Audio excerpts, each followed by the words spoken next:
became widely used, pressure for the first time became a major issue, and bends, a condition resulting from rapid changes in pressure, drew critical attention.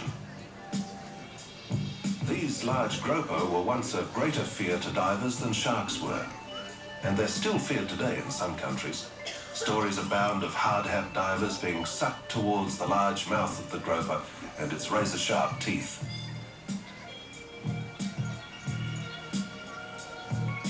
Conquering this giant fish was no contest because there was nothing to beat except fear and ignorance. This is nothing but a gentle giant. Groper grow to about 3 meters or more and can weigh up to 500 kilograms. The largest groper in SeaWorld weighs 200 kilograms.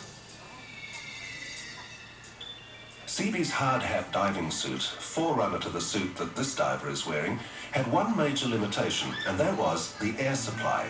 It had to be pumped down to the diver from a boat on the surface, tethering the diver and restricting his movement.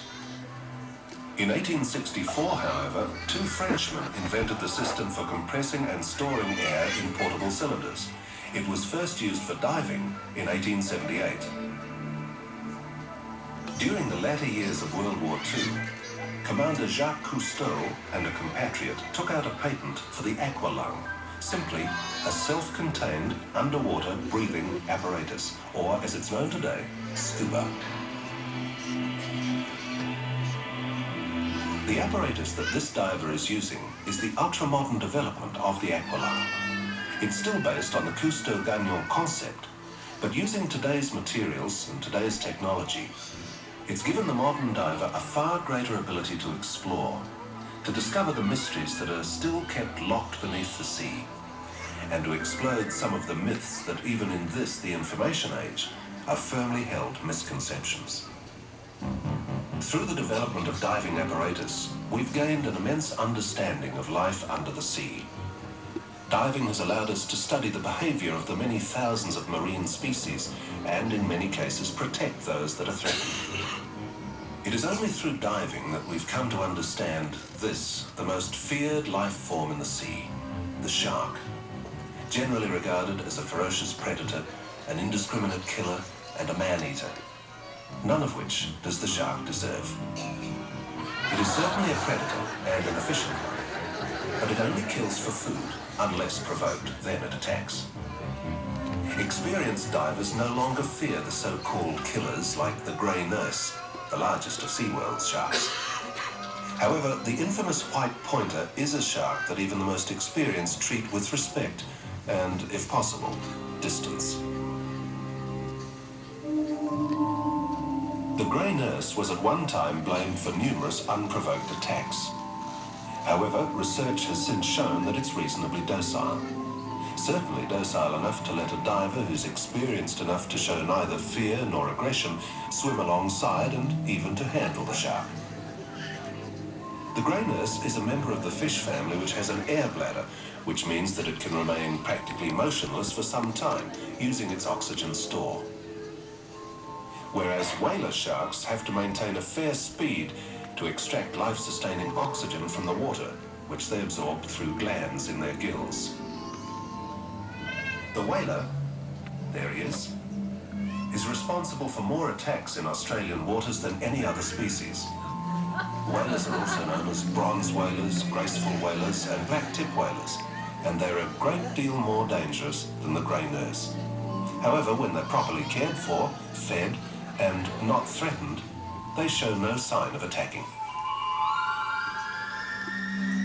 Sharks are groomed by suckerfish, or remoras, which can always be seen as close companions to the big hunters. They feed off the parasites which adhere to the shark's skin and virtually keep it clean. It's sort of like having a full-time valet to keep your hair brushed and your shoes shiny. It's a sad fact that the shark has been hunted in the name of sport, slaughtered in the name of safety, and vilified in ignorance, when really they and every other creature in the ocean are part of the Earth's life cycle, in partnership with us to maintain a balanced ecosystem. SeaWorld continues to research the sea and its life, and will continue its endeavour to promote a better understanding of this, our last frontier, the ocean's depths. And one day, soon we hope, help to end the thoughtless slaughter of the creatures of the deep. Like the conquest of the ocean's surface, this frontier has only ignorance and fear to overcome before it too can be fully understood and completely enjoyed. So when you next look at the sea, remember that it's a wonderland that exists below.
Say hello, Ray.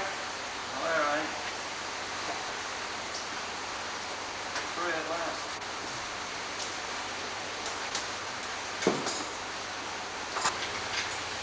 How can we tell you that better then?